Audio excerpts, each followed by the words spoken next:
Salut à tous, bienvenue à l'émission Sans langue de bois sur Burkina Info. Ils sont 4 journalistes sur ce plateau pour échanger sur 2 sujets. La conférence de presse du MPP, le Mouvement pour le Progrès. Parti au pouvoir, la conférence de presse s'est tenue lundi dernier. Elle était relative à la situation nationale. Les journalistes présents essaieront de décrypter le contenu de cette conférence de presse. Une autre conférence de presse dont nous parlerons sur ce plateau, il s'agit de celle du SYNATIC, le syndicat national des travailleurs de l'information et de la culture. Ils ont parlé de leurs revendications, ils ont parlé de leur mouvement d'humeur prévu pour la fin de ce mois d'août. Avec les journalistes présents, nous allons également échanger sur cette question. Ils sont donc 4, comme je le disais. Il s'agit de John Karim Gadiaga, il est de l'économiste du Faso.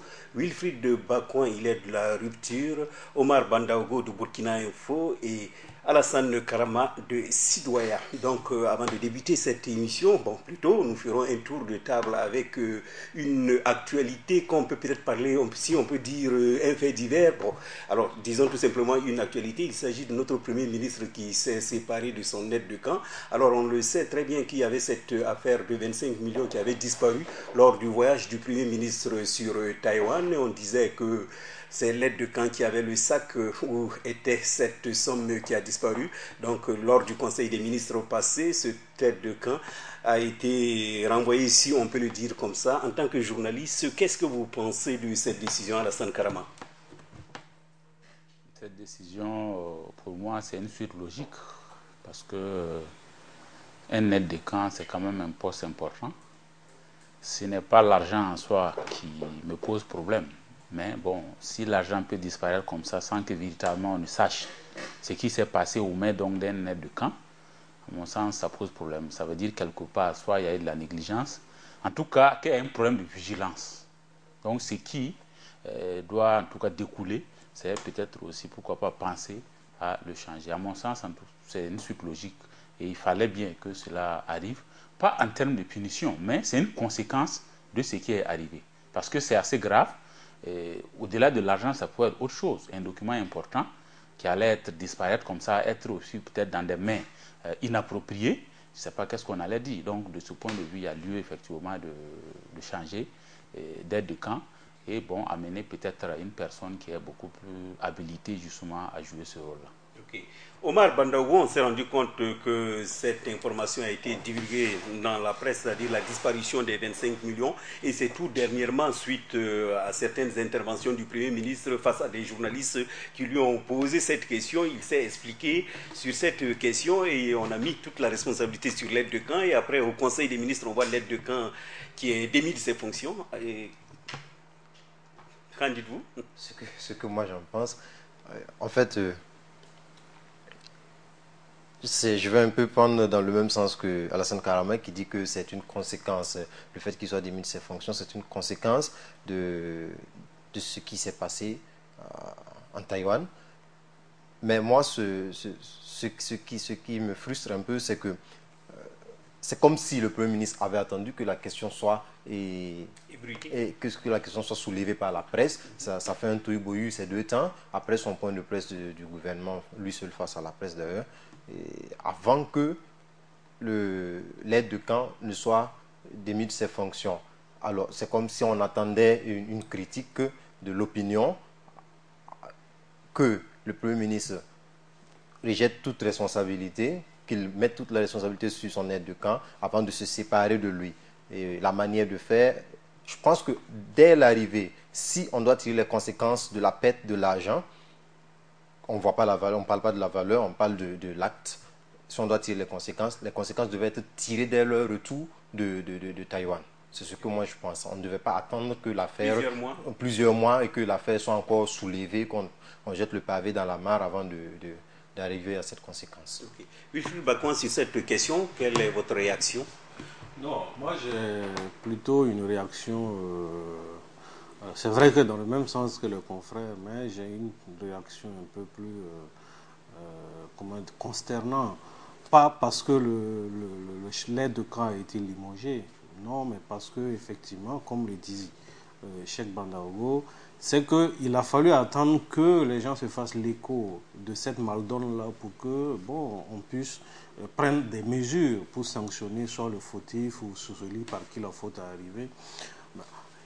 Mais sur le limogeage même de l'aide de camp, si les faits sont établis et qu'il est coupable de maldonne, etc., moi je crois que la sanction est logique.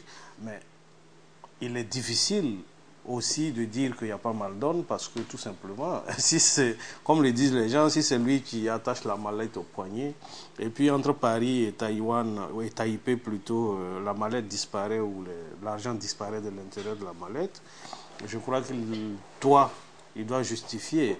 Maintenant, comme ce sont des caïmans du même marigot, je vais dire, c'est la primature, hein. Donc ils savent où a pu passer l'argent. Moi, je ne vais pas accuser le Premier ministre pour dire qu'il sait quelque chose, mais dans tous les cas, je crois qu'entre eux, entre le Premier ministre, le protocole et puis l'aide de camp, et même peut-être le financier, c'est vrai que le financier peut-être n'était pas du voyage, mais je sais que entre eux, à la primature, ils doivent savoir quand même où sont passés les 25 millions.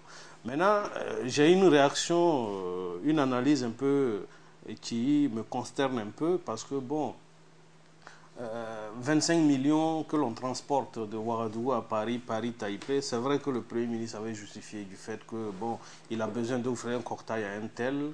Les Burkinabés de Taïwan seront contents de voir leur Premier ministre, donc il faut leur offrir un café, etc. Donc, mais moi, je crois que ça ne justifie pas que l'on transporte 25 millions. Je crois qu'il faut que nos structures revoient un peu leur question de procédure, parce que trimballer 25 millions aussi, on a vu le risque. Voici que l'aide de camp a été débarquée du fait que les 25 millions ont disparu, etc. Je crois qu'il faut revoir un peu les procédures pour permettre aussi une certaine fluidité dans le trafic, une certaine gestion. Parce que quand on voit un protocole qui se balade avec un sac d'argent hors de Ouagadougou parce qu'il a voyagé soit avec le président ou avec le Premier ministre, ça donne quand même des inquiétudes. Voilà. Maintenant, pour le limogeage de l'aide de camp, franchement, je dis, s'il est coupable du fait que l'argent soit perdu, moi je crois que la sanction, c'est une sanction que l'on peut qualifier de logique. Maintenant, c'est pourquoi avoir attendu maintenant, aujourd'hui. Voilà la question. Voilà. Alors, John Karim Gadiaga, c'est vrai que le voyage du Premier ministre, il y avait quelques mois de cela. Ensuite, il n'y a pas eu une action en justice. Et ça a été ébruité par la presse. Il n'y avait pas eu une déclaration officielle. Ce n'est que tout récemment, quand le Premier ministre est exprimé dans les médias, il a parlé de la question. Et il était même avec l'aide de camp. Et on n'arrive pas à comprendre que, bon, c'est vrai qu'il n'y a pas eu une action en justice, mais c'est qu'on a l'impression que le Premier ministre, lui, il accuse l'aide de camp, d'autant plus qu'il dit que c'est lui qui va rembourser. Donc, alors, comment on peut analyser cette situation et la décision est venue en Conseil des ministres de le changer? D'accord, moi je note deux choses dans cette affaire. Il y a d'abord le problème de confiance et ensuite le problème de la responsabilité ou bien de la culpabilité. Effectivement, à partir du moment où il y a de l'argent qui se perd, c'est une importante somme, il y a des suspicions, on ne sait pas où c'est passé, et effectivement la confiance ne peut plus être là. Donc, à partir de ce moment où, effectivement, il n'y a pas de confiance entre deux personnes qui sont censées collaborer, bon, effectivement, il faut rompre la collaboration. À ce niveau, il n'y a pas de problème. Maintenant, sur le problème de la culpabilité ou de la responsabilité, jusque-là, on est sur notre fin. On ne sait pas véritablement dans quelles conditions l'argent a voyagé. Qu'est-ce qui s'est passé? Qui est vraiment responsable à ce niveau-là? Est-ce que le Premier ministre a mis de choses, son ordre de camp dans les conditions pour qu'effectivement il puisse garder l'argent jusqu'à la destination? On ne sait rien de ça. C'est la même chose qu'un commerçant qui se lève, qui prend les cars tout de suite à Ouaga et qui va à Bobo et que sur la route il y a braquage et puis on prend l'argent. On dira tout de suite que bon, excusez-moi, qu'il est bête, mais pourquoi? Comment on peut prendre l'argent comme ça? Et en tout cas, dans ce monde d'aujourd'hui là, je ne sais pas si c'est autorisé en tout cas qu'on prenne de l'argent dans l'avion en liquidité et que bon, je pense qu'il y a d'autres moyens quand même. On est tous allés à Taïwan, on sait qu'il y a des possibilités qu'on offre effectivement aux gens. Il y a des moyens de mettre l'argent quelque part et puis d'arriver sur place et puis pouvoir récupérer.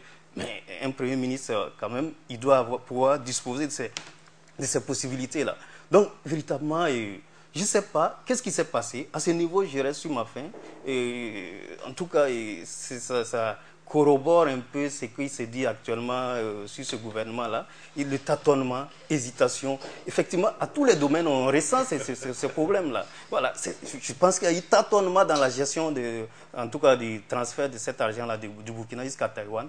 Et puis, ben, voilà, il y a ce qui devait arriver. Ok. Voilà. Alors, John Karim Gadiaga, s'il y a quelqu'un qui n'est pas d'accord avec vous, c'est le deuxième vice-président du MPP, le Mouvement pour le Peuple, je pense bien. C'est le parti au pouvoir. Il s'agit de Simon Komporé, qui a animé une conférence de presse, c'était lundi dernier. Alors, Simon Komporé, la conférence de presse était basée sur la situation nationale. Pour Simon Komporé, tout va très bien pour le pouvoir de Roch. 7 mois après, pour lui, les actions sont visibles. Il n'y a que ceux qui ne veulent pas voir, qui disent que rien n'a été fait, comme le dit John Gadiaga de tâtonnement. Alors, c'est vrai. Cette conférence a été éclipsée par ce qui s'est dit entre lui et Abla Sevedrago. Nous en parlerons. Mais pour revenir sur la conférence de presse en tant que telle, sur le contenu de cette conférence de presse, pour le présidium de cette conférence de presse, ceux qui ont animé cette conférence de presse, tout marche bien pour le pouvoir de Roch Marc Christian Kaboré. Alassane Kara. Moi, je ne sais pas, on voulait attendre quoi d'eux, véritablement. C'est quand même qu'ils sont au pouvoir. Ne vous attendez pas à ce qu'ils viennent vous dire, tirer, comme on le dit, une balle dans leurs propres pieds. Ça, je crois que je ne m'attendais pas à cela. Voilà, donc je pense que de ce point de vue-là, ils sont tout à fait dans leur rôle, hein, dans leur logique, parce qu'ils sont au pouvoir, effectivement. Il faut beaucoup plus s'inscrire dans une dynamique optimiste par rapport justement à d'autres personnes. Donc, je pense que tout comme l'opposition, par exemple, va voir que tout est noir et aussi vont peindre tout en blanc. Donc, c'est tout à fait normal. Pour moi, il n'y a pas eu de surprise au cours de cette conférence de presse. Je ne m'attendais pas à autre chose que ce qui a été servi. Donc, bon, maintenant, la réalité, je pense que tout Burkinabé vit quand même la réalité des choses. Est-ce que ça va au rythme peut-être qu'eux, ils ont eu à évoquer? Je ne suis pas très sûr. Il est clair qu'il y a eu quand même pas mal de difficultés peut-être liées à ceux qui sont là, mais aussi des difficultés extérieures qui sont là, qui ont fait que peut-être que le programme n'est pas déroulé comme attendu. Donc ça, au moins, ça, c'est une réalité d'ensemble. Mais je ne m'attends pas à ce que l'autre son de cloche là, doucement que les critiques tout à demi viennent du parti d'où en tout cas est issu le président du FASO. Donc c'est tout à fait normal.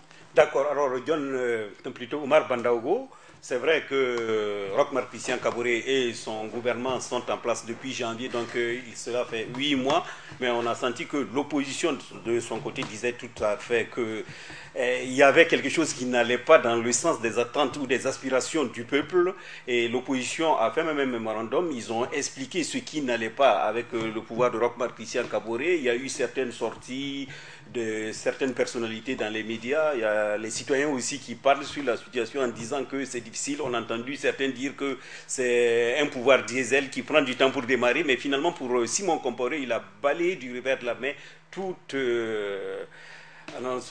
ces réserves émises sur ce pouvoir. Il n'y a rien d'étonnant. Il n'y a rien d'étonnant dans la sortie de Simon. C'est eux qui sont au pouvoir. Ils vont juste défendre leur tâtonnement. Parce qu'ils tâtonnent jusqu'à présent. Je ne dirais même pas tâtonner, ils ne savent même pas où ils vont.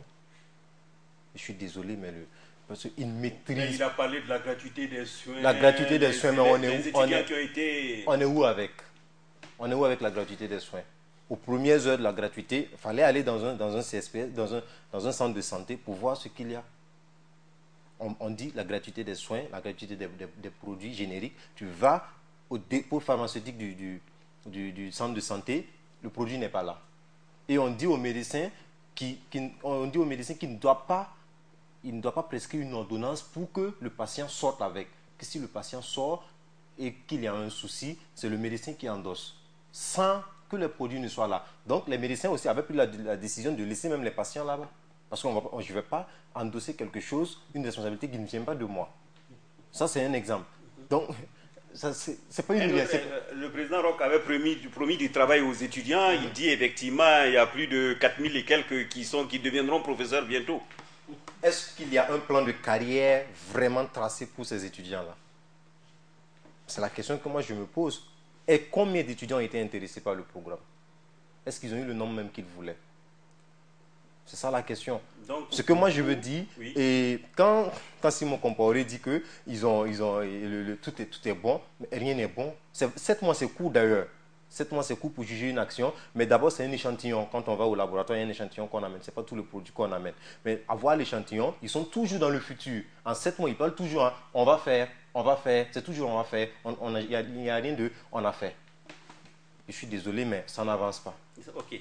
Alors, Wilfried Bakouan, peut-être que pour vous, ça avance un tout petit peu, d'autant plus que lors de la campagne électorale, certains militants du MPP nous disaient qu'ils ont l'expérience de la gestion du pouvoir et s'ils viennent au pouvoir, on ne va pas tâtonner. Mais pourquoi aujourd'hui certains parlent de tâtonnement? Quand vous lisez la rupture, la dernière parution de la rupture, nous avons dit que nous sommes partis du tâtonnement, nous sommes maintenant dans le tourment. Du tâtonnement au tourment? Au tourment, parce que il y a eu le tâtonnement, il y a eu l'ouvoiement et tout ça, mais aujourd'hui, ce n'est plus du tâtonnement. On ne sait même plus où on va. Il y a même des inquiétudes qui continuent de naître, etc. Non, je crois que comme mes deux confrères l'ont dit, Simon Compaoré, le bureau du MPP qui a animé la conférence de presse, ils sont dans leur rôle.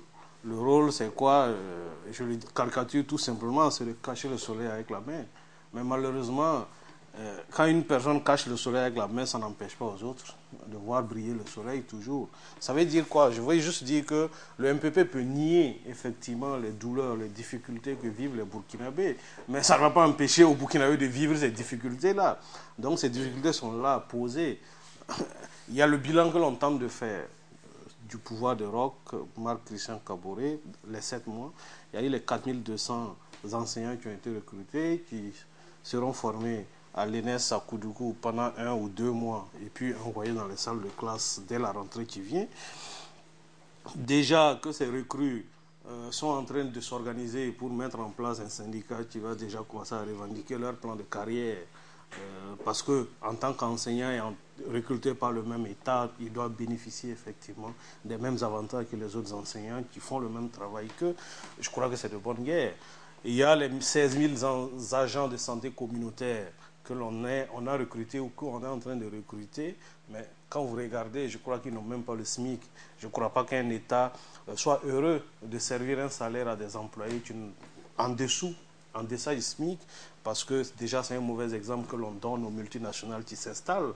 Ça c'est un deuxième aspect. La gratuité des soins, je ne vais pas remuer le couteau dans la plaie, comme Cheikh Bandaogo vient de l'annoncer, mais quand vous arrivez dans les centres de santé, ce n'est pas dans tous les centres de santé, mais dans certains grands centres de santé, quand vous arrivez, je crois que, je ne dirais pas que c'est désolation, mais on voit déjà effectivement les ruines de la mesure qui sont en train d'arriver. Oui, mais par contre, toutes les difficultés que vous citez, est-ce que le fait d'avoir eu 2 lois de finances rectificatives, est-ce que ce n'est pas pour ajuster les choses? Non, je ne crois pas que c'est cela. Je ne crois pas que c'est lié au fait qu'il y ait une loi de finances rectificative. Même la loi de finances rectificative, nous allons aussi en revenir. Mais en réalité, c'est quoi? C'est lié au fait qu'il y a eu une certaine précipitation. On a voulu tout de suite dire que ouais, le MPP est arrivé, voici des nouvelles mesures, etc. On a voulu faire un bilan des 100 premiers jours, donc on a lancé des mesures sans véritablement prendre la mesure de la situation. Je sais qu'il y a un professeur, le professeur Kwanda, qui avait dit la gratuité des soins déjà a un fondement. Il y a eu la question des SONU, les soins obstétricaux néonataux d'urgence, qui sont une subvention à 80%. La gratuité étant une subvention à 100%.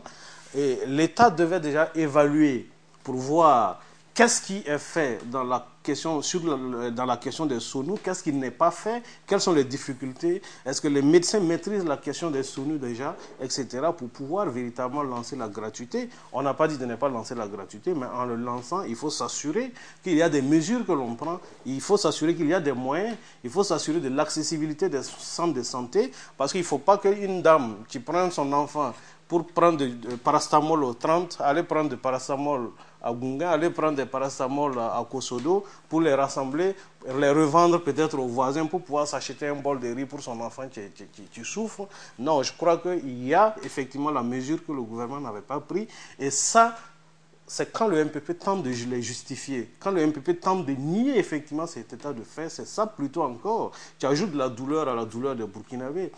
Parlons de la loi des finances. La dernière loi des finances du 25 juillet que nous sommes moi je suis en train de la chercher, mais je ne crois pas qu'elle soit encore disponible. Je ne crois même pas que les plus hautes autorités souhaitent même que cette loi de finances soit partagée. Et là aussi, il y a problème. Une loi de finances, c'est la loi qui est censée accompagner la mise en œuvre de la politique nationale pendant une année. C'est une loi qui ne doit pas être cachée. Donc, tous les Burkinabés doivent avoir accès à la loi de finances pour voir cette année, c'est où nous sommes imposés, c'est où les impôts ne nous seront pas prélevés. Mais c'est toujours opaque. Pour avoir la loi de finances. Cette loi de finances, qu'est-ce qui s'est passé? Il y a eu les impôts qui ont augmenté. Il y a eu l'impôt sur la terre, sur le foncier, sur les parcelles, il y a l'impôt sur le bâti, c'est-à-dire sur les constructions, la valeur de la maison, 2% de la valeur, etc. Il y a d'autres types d'impôts. L'impôt sur l'alcool, ça, il n'y a pas de problème. On peut imposer l'alcool tant qu'on veut. Mais ce sont des entreprises, c'est des industries. On peut les imposer, il n'y a pas de problème. Mais le problème qui se pose dans la loi des finances, c'est que ce n'est pas les entreprises que l'on impose, c'est les populations que l'on impose. Quand on impose le prix de la bière, c'est le consommateur. Quand on crée un impôt sur le prix de la bière, ça réduit la consommation. Quand on crée un impôt sur quoi d'autre, ça réduit la consommation. Or, nous savons, en termes économiques simples, c'est la consommation qui crée la richesse. Ce n'est pas l'entreprise existante. L'entreprise peut produire, mais quand il y a surproduction et qu'il n'y a pas de consommation, c'est la crise. Donc, en réalité, je crois que le gouvernement prend mal, pas qu'il prend mal, il prend le problème par la fin au lieu de le prendre par le début. C'est parce que nous consommons assez qu'il y a, il y a richesse. Ok, John Gadiaga, voilà. Sur cette conférence de presse du MPP, le parti au pouvoir. Non, mais moi je pense que les gens ils ne comprennent pas bien et ils se trompent d'époque. Parce que je crois que c'est qui, quand on dit communication, ils se sont dit non, bon, il faut communiquer, il faut communiquer. Voilà. Et les gens n'ont pas compris ce que c'est que la communication. La communication, il ne s'agit pas de faire du tapage. Tout de suite, les gens courent, ils occupent les médias terrestres, RS et MRS, comme le dirait le journal du jeudi. Voilà, et puis on fait du bruit. On pense que c'est ça la communication. C'est vrai, il faut utiliser des médias, des relais, mais quand même, il y a le contenu qui est très important. Ce qu'on dit là, le message qu'on veut porter, il faut l'ajuster à la compréhension des gens. Il faut que ça soit convaincant. Et à ce niveau, je pense que les gens se trompent d'époque. Quand vous prenez la forme, et on a vu un ministre, en tout cas, il est à Paris, si on comparait à Paris comme membre du MPP, il est vice-président du quoi, voilà, avec un ton arrogant et qui n'hésitait pas à attaquer des gens. Et puis, en tout cas, qui se disait que bon, les gens pensent qu'on est toujours dans cette situation où on peut ruser, où on peut intimider, où effectivement, il faut dire c'est nous qui avons le pouvoir, c'est nous qui nous faisons ce que nous voulons. Non, mais cette époque-là est révolue. Moi, je pense que l'insurrection est venue quand même, en tout cas, ouvrir les yeux des gens, si on peut le dire comme ça. Les gens ne sont plus prêts à accepter certains mensonges, certaines platitudes. Un artiste qui a chanté, qui a un titre très évocateur à ce niveau, moi je pense qu'il faut écouter cet artiste-là. Celui qui dit nos yeux sont ouverts. Voilà. Non mais sérieusement, c'est dans ça que les choses nous surprennent souvent. L'insurrection de fin 2014, fin octobre 2014, tout le monde dit que ça nous a surpris. On ne savait pas que ça pouvait arriver. Parce que justement, on néglige la capacité de réaction des gens. On néglige un peu la capacité de compréhension des gens. Surtout de compréhension. Donc, du coup, on sort, on s'est dit, bon, en occupant les médias, tout de suite, les gens vont comprendre. Ça, c'était pour la forme. Le contenu. Qu'est-ce qui a été dit lors de cette conférence de presse?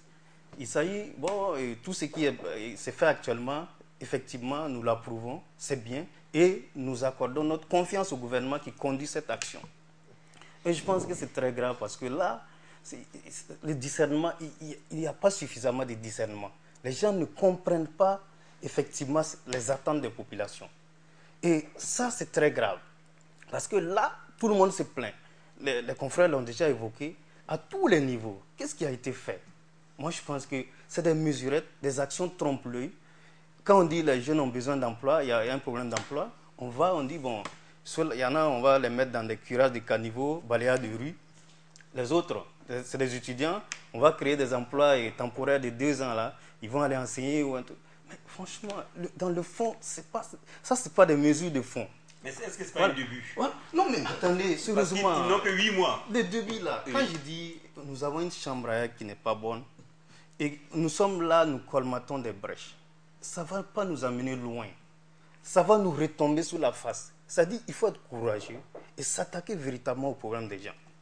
Ce qui se passe là, même le problème du curage des caniveaux, comment on ne peut pas comprendre qu'on ait mis de l'argent pour recruter des jeunes qui vont se charger de ça et que pendant cette période où il y a de l'eau, là, des inondations, les gens soient encore obligés de sortir, appeler la population. Mais ces jeunes qu'on paye là, ils font quoi?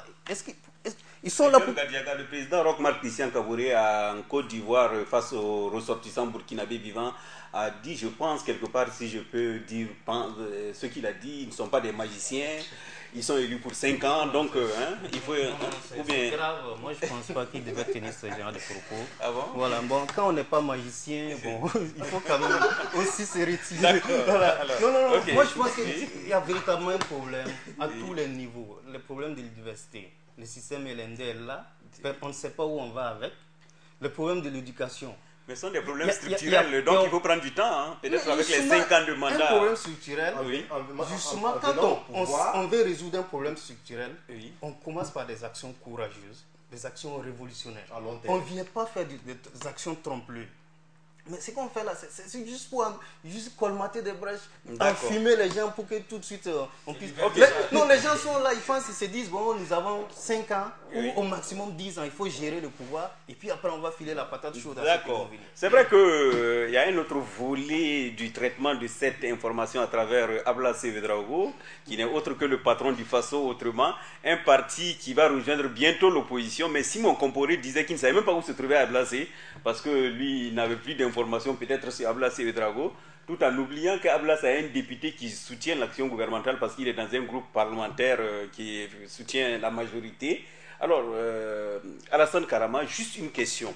Alors, dans la conférence de presse de Simon Komporé, il est ministre d'État, même s'il était en tant que deuxième vice-président de son parti, mais le fait qu'un citoyen comme Ablasse critique le gouvernement et que Simon Komporé dans une conférence attaque Ablasse, est-ce que vous avez trouvé ça tout à fait normal?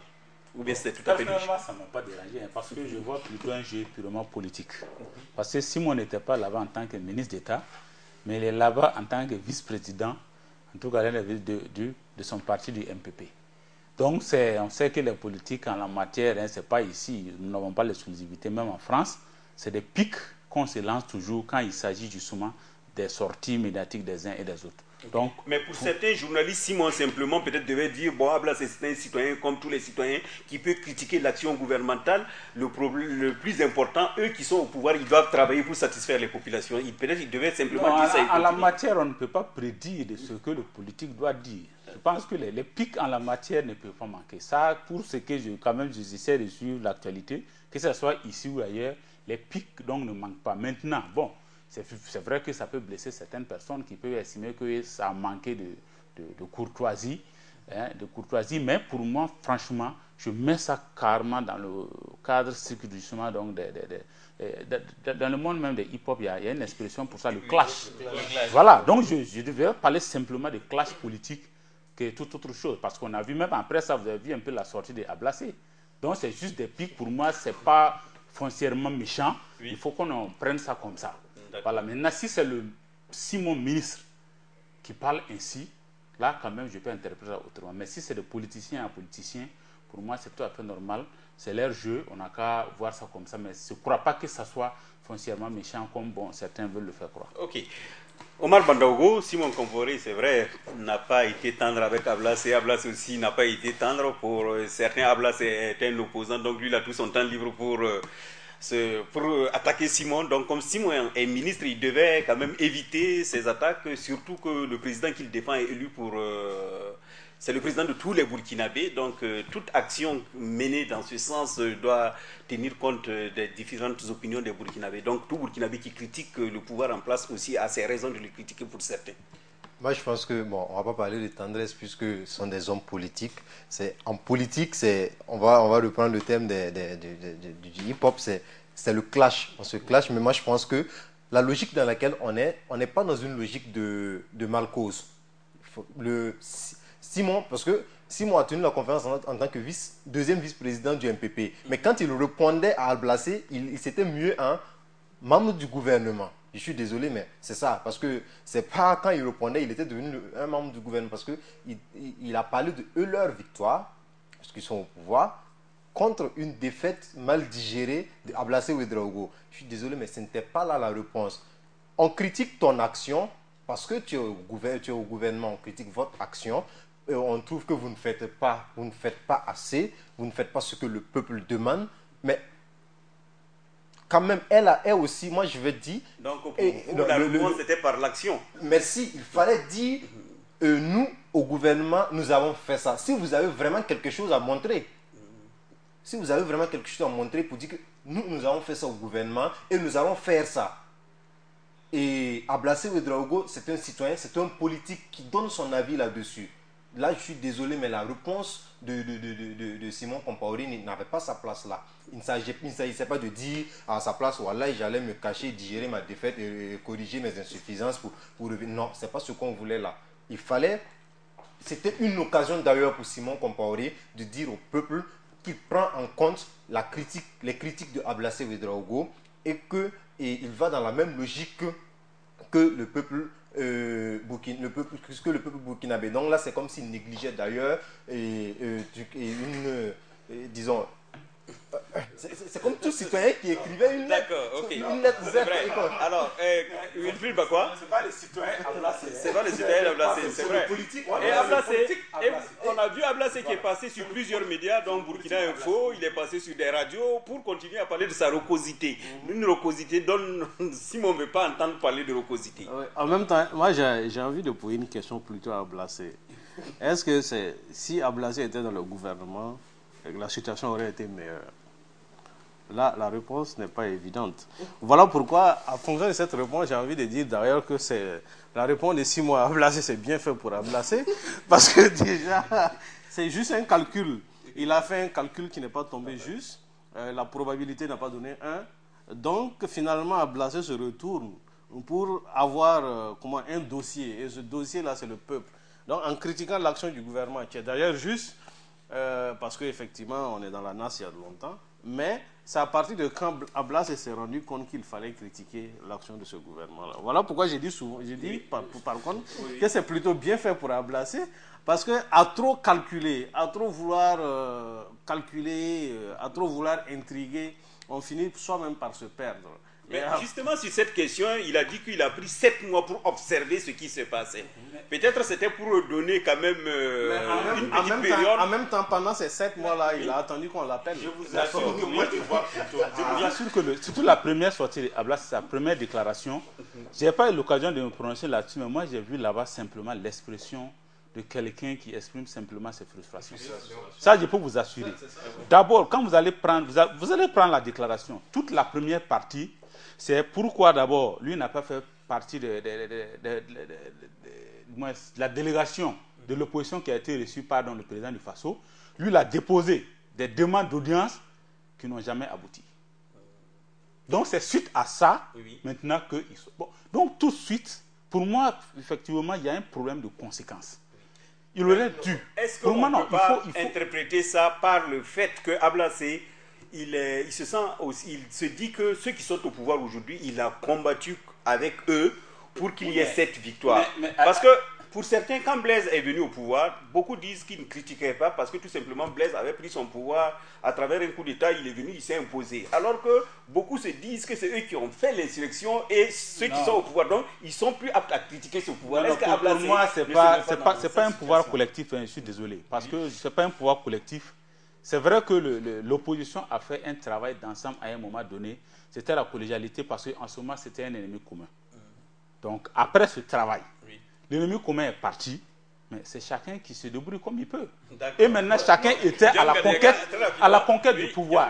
Et dans la démarche, on voit bien que l'opposition, quand même, a été... Maintenant, Ablassé veut jouer aux équilibristes.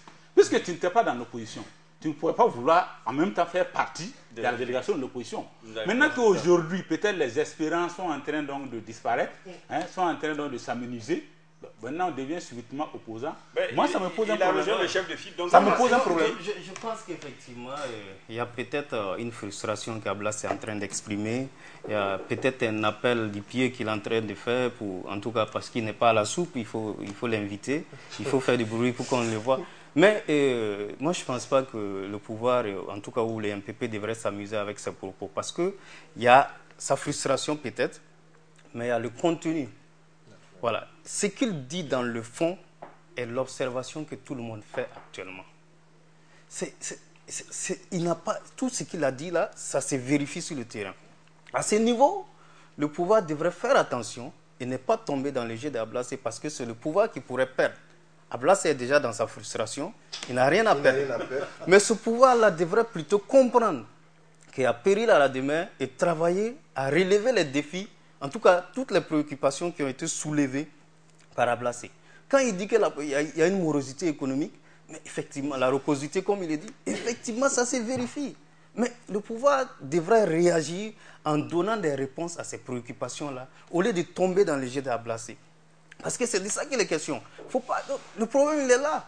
Mais le clash, effectivement, ça se fait dans un contexte où, en tout cas, les esprits sont apaisés, où on s'amuse. Mais là, il n'y a pas lieu de s'amuser. Là, Simon Comporé ne gagne pas. C'est ce que je disais, Simon Comporé ne gagne pas. Ablassé Ouedraogo est frustré, je n'en disconviens pas. Mais c'est comme Gadiaga l'a dit, il y a un contenu, il y a quelque chose qui l'exprime au fond. Il se fait porte-parole. C'est le même problème qui a réuni l'opposition. C'est les questions également qui ont été abordées. Lorsque l'opposition a été reçue à Kotiam, c'est les questions économiques également. En fait, on ne dit pas que ce qu'il dit là, ce n'est pas nouveau. Ce n'est pas qu'il fait une analyse particulière. C'est ce qui est vécu, c'est ce qui est dit par tous les acteurs. Ça, c'est connu. Ça, c'est connu. Maintenant, moi, sincèrement, c'est la forme qu'il a prise là qui me pose problème. Mais parce il que pour est moi, citoyen burkinabé, donc il est aussi libre de s'exprimer tout à sur fait. des questions il est tout à fait libre. l'attention. Je suis tout à fait d'accord. Il est tout à fait libre. La forme qu'il a prise. Mais c'est la forme qui m'a posé problème. C'est dans une dynamique de Malcos. La réponse là, ça dit que si Ablas fait du clash, il est dans son rôle. Mais le pouvoir n'est pas dans les conditions de faire ce clash. Sauf que le pouvoir n'a plus rien à proposer justement en fait. La réponse, ils ont étalé leurs limites. oui, la réponse qui devait être quelque chose de concret au dire de Ablassé, cette réponse-là n'existe pas.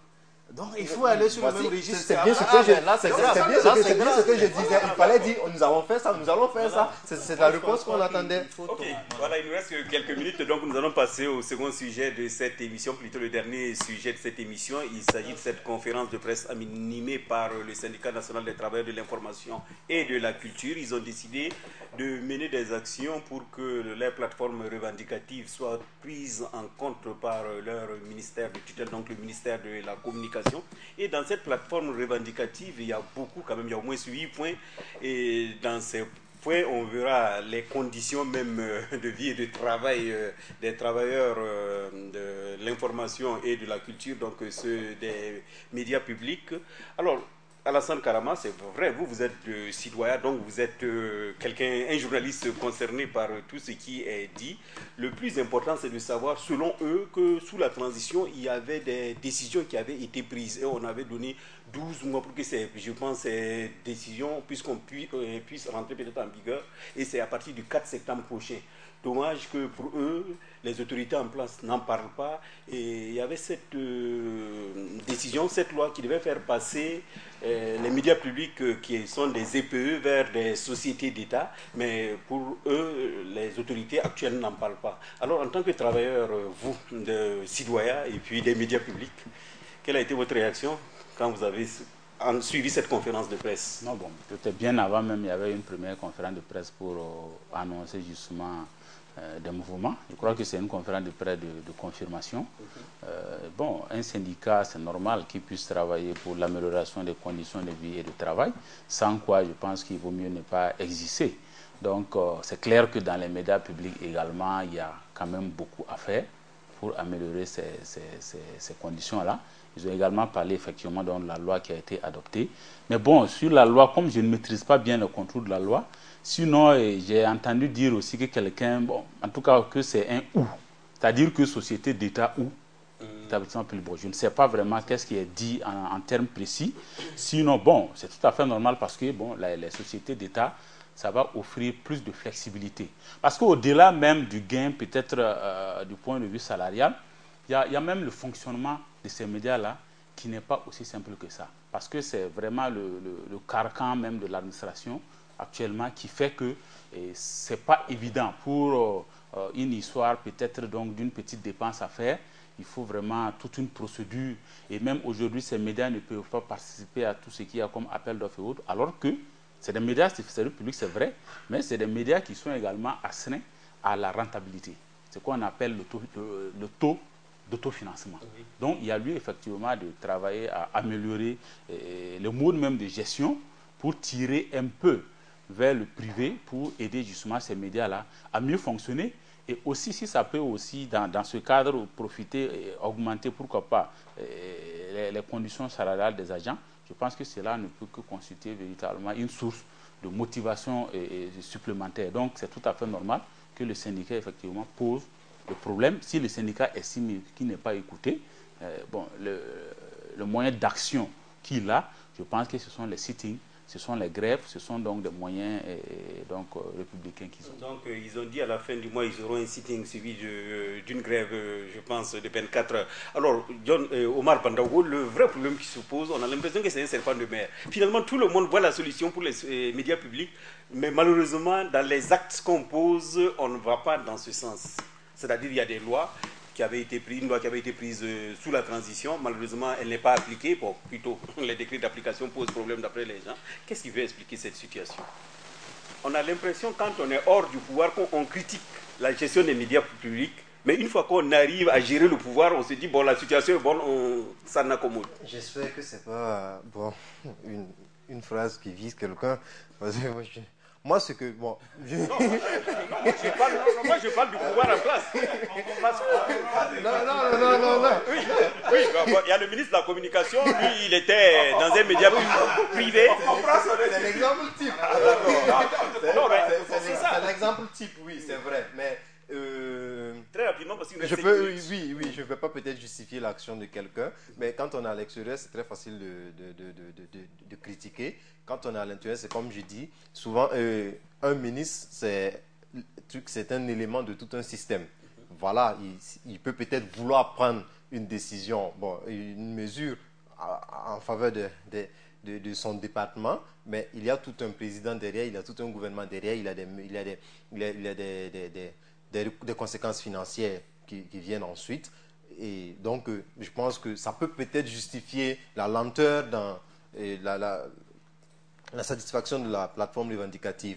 Cette plateforme revendicative, pour y revenir, et juste en quelques minutes, c'est que moi, j'ai vu la plateforme, c'est surtout les conditions de vie et de travail. Oui. Mais moi, ce qui m'a plus intéressé, c'est le dernier point qui parle de la cessation des intimidations et la liberté dans le traitement de l'information. Moi, c'est surtout ce côté qui m'a beaucoup intéressé. D'accord, Wilfried Bako, sur cette question, comme je le disais, parce que quand on est dans l'opposition, c'est vrai, c'est plus facile de critiquer le pouvoir, avec la relation du pouvoir avec les médias du service public, mais une fois qu'on est au pouvoir, ben, c'est difficile, ça devient finalement difficile. Parce que quand on les écouter, ils se disent, oui, eux, ils étaient d'accord que sous Blaise Compaoré, ils étaient d'accord pour souffrir. Mais ils ont fait l'insurrection, et grâce à l'insurrection, les choses ont changé. Donc ceux qui sont venus à travers l'insurrection devaient quand même les comprendre plus facilement.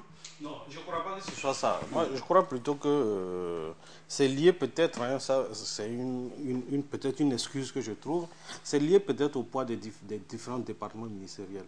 J'ai eu à échanger une fois avec, je crois que quelqu'un qui travaille dans le cadre. Donc, vous voulez dire que le ministère de la Communication ne pèse pas beaucoup, en fait, en termes dans la stratification des départements ministériels. Si bien que quand il y a des corps, quand la justice, par exemple, tape du poing sur la table, etc., rapidement, l'ordonnateur du budget peut décider, etc. Mais les journalistes. Bon, maintenant, les journalistes aussi, ils ont raison, hein, parce que déjà sous la transition, il y a un soir, là, on nous avait dit que le statut particulier était déjà fait, c'était au secrétaire général du gouvernement, mais après on n'a plus sa trace.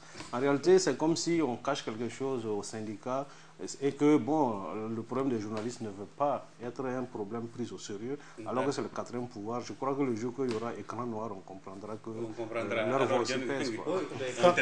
Quand on observe tout ce qui s'est passé, les différents mouvements au niveau des magistrats, au niveau des inspecteurs et contrôleurs de l'ancienne université, c'est par les mouvements comme ça, par la pression comme ça qu'ils ont eu gain de cause. Donc à ce niveau, on s'est dit que bon, c'est peut-être par cette voie-là que bon, au niveau des journalistes également, ils pourront avoir gain de cause.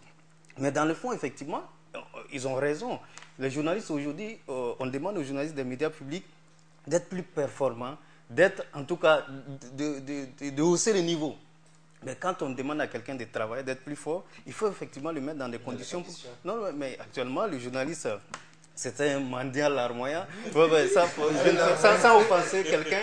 Mais au moins, si on se dit quelqu'un qui apprécie l'action du gouvernement, il faut être dans des conditions psychologiques quand même. À défaut d'être au-dessus, il faut être au même niveau. Hein? D'accord. Voilà, mais il y a un problème. Ok, John Karim Gadiaga, espérons que le ministre de la Communication et les syndicats de ce secteur et les travailleurs vont se retrouver avant la fin du mois d'août pour échanger, pour peut-être éviter qu'il y ait ce sitting et cette grève à venir. C'est tout pour cette émission Sans langue de bois sur Burkina Info. On se retrouve la semaine prochaine pour un autre numéro.